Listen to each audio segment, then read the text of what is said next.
thanks to Aaron, we have a fancy introduction and a fancy exit, and we have a fancy hot summer day to talk about all-star agents. Adam, are you ready for a cool conversation on what you consider all-star agents for all-star week in baseball? Let's do it. Alrighty. So I've worked with a lot of agents. You've worked with probably 10 times as many. And unfortunately, many of them probably should have never made it past A ball. They don't show up. They don't put out. They strike out, and they find their way back into the realm of the employment world. What would you say is some of the most common traits of all-star agents you've encountered? Well, I mean, I think bottom line, work ethic is probably key. I mean, they all have a strong work ethic. They put the time in. They treat this not like just a 9-to-5 job. They just do whatever's necessary to make it work, to make it happen, to do whatever they can to get in front of their leads.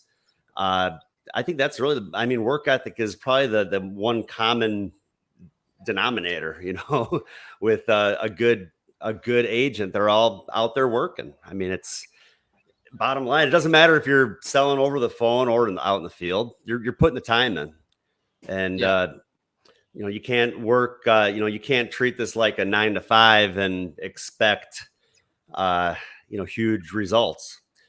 There's people that we got to reach in the evening time, on the weekends. You got to be willing to put that time in. And those that treat it, like I said, those that just treat it like an actual or like a regular 9-to-5 job, they're not gonna be an all-star like those that are willing to put that extra time in. Yeah, I think baseball players are probably just as regimented as a successful insurance producer, especially, let's say, a pitcher who pitches once every 5 days. They know on day one before their turn what they're doing, legs, arms, nutrition. Day 2, what they're doing, their bullpen on day 3, their prep day 4 for whatever team they're facing in day 5.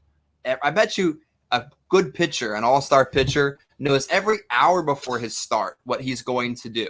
Like, I don't get a chance to watch a lot of baseball, have a lot of kids, and so do you, working really hard to make a lot of money. But I'm watching the Phillies versus the Rays last night. Craig Kimbrell's pitching. He pitched for the Cubs too at one point, right? Yeah. Yep. And even with the dumb pitch clock now, he's set and throwing the ball at the 4-second mark 99% of the time. That doesn't come by accident. That comes from preparation, wouldn't you say? Yeah, I'm sure, most definitely. And yeah, preparation is another key component to being successful in the business. You can't just wake up and say, okay, what am I going to do today? You got to plan. You got to strategize a little bit. If you have appointments set, you got to kind of go through your leads and see what else you have around your appointments. If your appointment's not home, well, what are you going to do for the next hour? You're going to sit in your car and just sit around, or you're going to find somebody to go see to help. I mean, I remember a quote. I can't remember who it's from, but I remember they just always said the only time you're working is when you're actually sitting in front of somebody. Yeah. Everything else is just like what you said. It's just preparation. So yeah, I think that you just got to be ready to go. Yeah, just like a baseball player, getting ready for the game, maybe getting there early, stretching, working out, all that stuff, batting practice. Exactly. But yeah, you gotta put the time in. But yeah, you also got to have a plan. Every night before my next day out in the field, I'm always going through my leads, kind of figuring out where I'm going to be that day. I've been working a lot of Facebook leads lately. And the unfortunate thing with Facebook leads is that they're spread out. They're all over the place. And if you try to just focus on running all of them in a day, you're probably going to run like maybe 10 leads. So it's like you kind of have to, I'll take leads from prior weeks, and then I'll just put my day together of people that I haven't reached yet in that area, along with the new leads. And then 1, 2, 3 days, one day I'll be in one area, the next day I'll be in another area. And a lot of it just is really based off of where my appointments are set. And then from there, I kind of look to see what else I have to do within those areas. I think preparation is so important. Like, if you went to go be an all-star player and you didn't prepare at all that day, you'd honestly be hurt. You'd pull a hammy, you'd strain something, you'd break something, you'd be foolish. In this business, I take weekend time or a Monday. I'm not in the field very often on a Monday, and it's all prep. Like, and if that prep didn't happen, there'd be a real problem. I do a training call just like you do, and there's specific time during the weekend where it's prep. Like, I know it, my girlfriend knows it, her family knows it, my kids know it, like her grandmother knows it. Like, this is prep time so that we can have all this other time together. And if it wasn't for the preparation, could you imagine you do over an hour-long training on a Monday? How much preparation do you put in for that kind of stuff? Quite a bit. I mean, it takes time to put all that together. Put everything together. It's not like I'm just sitting there and ad-libbing. You got to kind of have a plan in place. You got to, I mean, heck, I'm putting together a presentation to go through with people. So it just kind of takes time to put all that together and just make sure everything is right. And I mean, really, I don't want to make sure I miss anything. So I think it helps to just kind of have at least a little structure there for sure. Yeah. All-star agents and all-star players struggle too. Craig Kimbrell is going to be a Hall of Famer at some point. He's had just as many saves in the first half of the season as Jonathan Papelbon, as almost as Brad Lidge did at a time. Great closer. But for a while was awful. Like, didn't quite connect well with the Dodgers because he didn't want to be the second closer. I don't exactly remember what he did with the Cubs, but he wasn't as good as he was at all times as he was with the Braves. But as of right now, is having a perfectly solid season with the Phillies.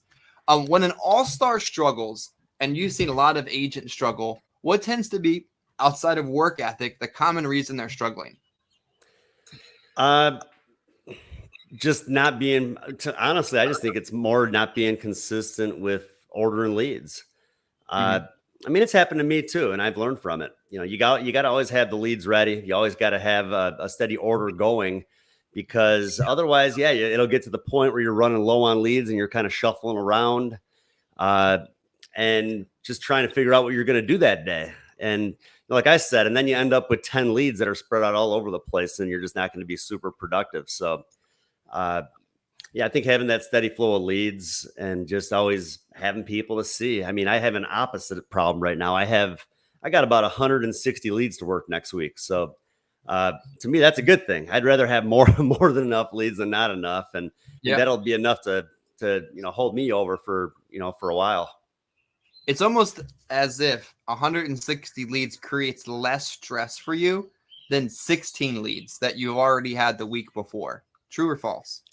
I think so. In the past, I think especially when I was new, if I had too many leads coming in, I would almost get overwhelmed, thinking that I just had to hurry up and get out there and see all of these people. But I started to realize that, I mean, yeah, people need it, but I don't feel like it's an urgent rush. They're not running to take out a policy. So if I don't reach that lead, I mean, I had 77 direct mail leads that just came in. There's no way I'm going to reach all those people next week. But I mean, kind of like the way you do it. I mean, my strategy, I'll have the appointment setter go through all those leads. And I mean, I have the expectation that they should be able, with all of those leads, be able to set me up 3 solid days out seeing people. I mean, heck, if they got 160 people to call, I mean, I'll probably be pretty disappointed if they're not able to set up 3 full days on all those new leads. So, well, shout out those to are my Michelle. hopes. And yeah, I'm hard as hell on her. There are a few people in this world that can tolerate, important stuff like setting appointments, people in the field, like this stuff that if this didn't work, everything else would be broken. And I'm really hard on her. I'm like, all right, I've sent you this many leads. I expect this many appointments. How many appointments do you have? How many aren't you filling? And she just pushes right back, and we have a good rapport on expectations and results. And I know that she's dialing and when she's dialing. And if it didn't work, she's not getting paid. So it's not like that's ideal for her either. So an appointment setter doesn't make money if they don't set an appointment. So when you find that rapport, it's valuable, because what does it do? It allows you to do other things, outsource that responsibility, and focus on building, training, producing, and then when necessary, door knock those leads and really make sure you've worked them through. Well, yeah. And Again, yeah, I mean, right now, Tuesday, Wednesdays, Thursdays are my days out in the field writing business. Mondays and Wednesdays, I'm sorry, Mondays and Fridays, I'm focusing more on the office stuff and, catching up with agents, calling agents, recruiting, uh, answering emails, all that stuff. Uh, but yeah, I used to just be totally against appointments. All I wanted to do was focus on going out and running leads.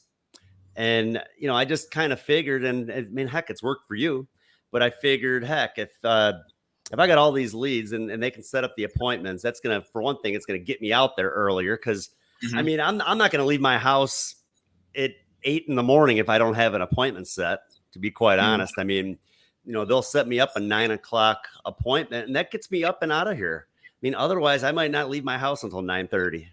So, it gets me out earlier. And again, not everybody's going to be home, but if I have enough leads to hit anyways while I'm out there, I feel like I'll be more productive when I already have, a good 5, 6 appointments set for that day. I think in the same vein of talking about an all-star player and an all-star agent, many of the all-stars have very specific training regiments, very specific training staff, very specific ways they outsource responsibilities to make sure that they're doing it well. I think with an appointment setter, one of the things I've learned is it drives me to work days I probably wouldn't have when I was simply door knocking.